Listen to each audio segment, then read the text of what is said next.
What's up, good people? Mark Holmes here, and as always, I want to say thank you all for watching, commenting, subscribing, and being part of the Joe Boo Sports Report. Without you guys, as well as you ladies, you know that this literally does not work. I hope everybody's had a great work week. Let me let me start with the Dallas Cowboys. We finally found out they are not asleep at the wheel. We got at least $1.8 million over the cap at the moment to work with. Not a whole lot to work with. The question will be is, actually I've got the answer to it. The conversation of talking here is the culture of the Cowboys has been the big thing. That and all in. And you know, it's not the culture of the players. I think we're all missing all this. And I think Jerry Jones misses it as well. You know, I think about, I was having a conversation with Game Time Brian about somebody that was doing some stuff on there that is getting a lot of traction and things. And it's what you do and how you do to get attention. And what happens is, when you start to get attention, you crave more of it. It's almost like it's addictive. And you want more and more of that attention. Excuse me. I know you're not supposed to sneeze in your hand, but should have sneezed in my forearm. I've had kind of like a cold that's just been kind of there. It hasn't been really bad, and I don't know if it's because I had the flu shot or what, but it's just been kind of like, it's just there. It's just kind of enough to just to annoy you, but not enough to knock you out and make you real sick. But when you get attention, like a child, you crave more and more and more of it. That what used to be enough, now you need a bigger fix of it, and it's over and over and over again, and you're always chasing that attention. And it seems like that is Jerry Jones and the Cowboys, where they do things that you don't really have to do. I mean, honestly, what benefit is it for the Dallas Cowboys to negotiate contracts in the public eye? Has going through and trashing Des Bryant or Zeke Elliott, Zeke who?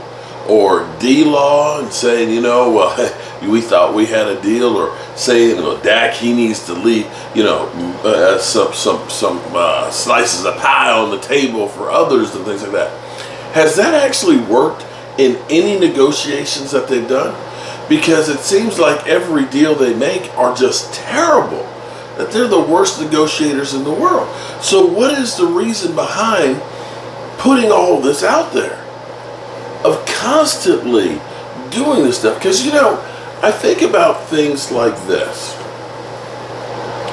Remember when Zeke Elliott was in trouble with the NFL, rightly or wrongly, that the NFL went after him in the allegations of his girlfriend situation? That even though the NFL, they came out with, what, 150-page long report and stuff, and their own investigator said there's no there, but they still wanted to suspend him to send a message, because what it was about was protecting the shield because of what happened with Ray Rice.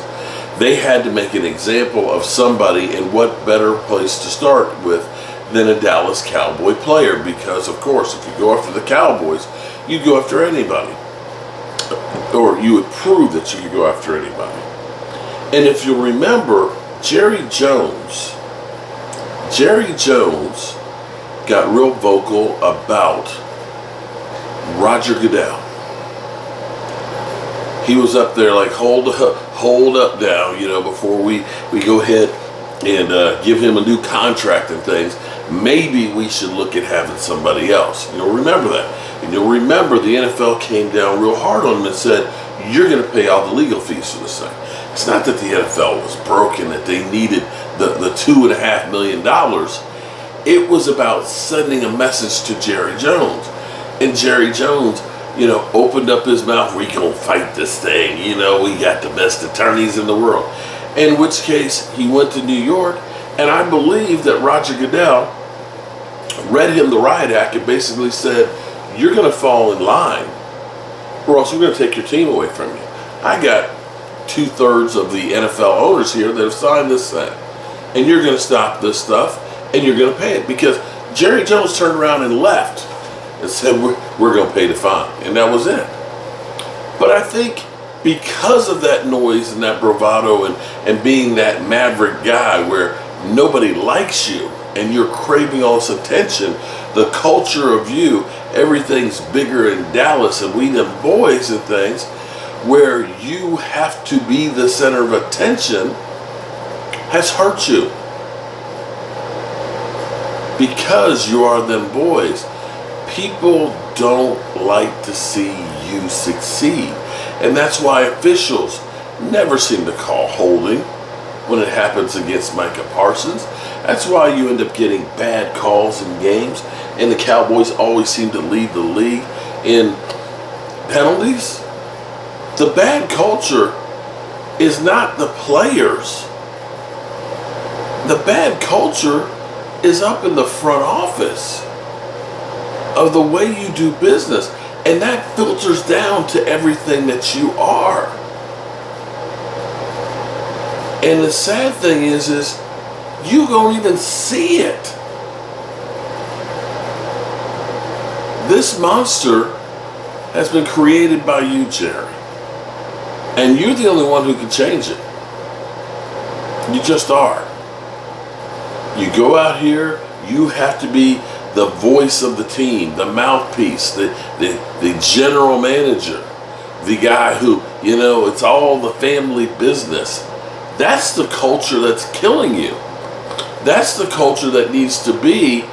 Maybe you and your family need to step back some and have people who are independent of you. I'm not saying not to enjoy the team and be Jerry Jones and stuff, but when it comes to dealing with the football stuff, you got to let the football people do their thing.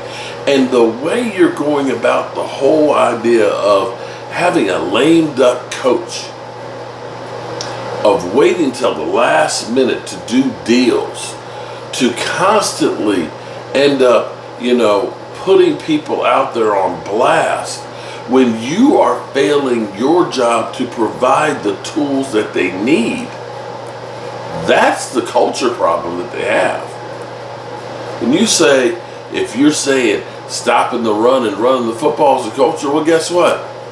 You're the guy who signed Zeke Elliott to a contract that you shouldn't have. You're the guy that got rid of him and didn't replace him. You're the guy who decided we don't need to go out and get these linebackers, and we let the ones that we had here get picked up by waivers. Mike McCarthy didn't pick the draft picks. Mike McCarthy's not the one getting the players to come in here. That's you, Jerry. That's the front office. And that's only going to change by you. So yes, there is a culture problem. It's not the one that people think it is. We have talked in nauseam this offseason since the Green Bay Packers stole our lunch money. I'm tired of talking about failures. I want to be optimistic about something with the Cowboys. As I get ready to lay these dead bones down, as my dad would always say, I want you guys to keep Gina and Dallas Steven. I know there's a lot of people out there that have lost loved ones or dealing with things and stuff, and I can only talk about the ones that I know about.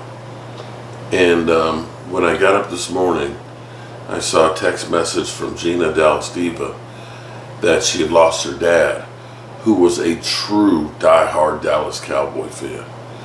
And I just want to say my thoughts go out to her, my prayers go out to her, because it's hard losing someone you love And that's why I always tell everybody, be sure you let the people you know that you love how you feel, because life is too short and you don't know how much time that you have. So make sure you tell them you love them. And I love you guys.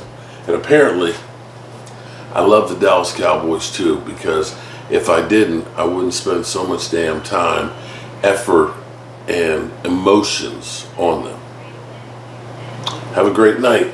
God willing, I'll see you in the morning.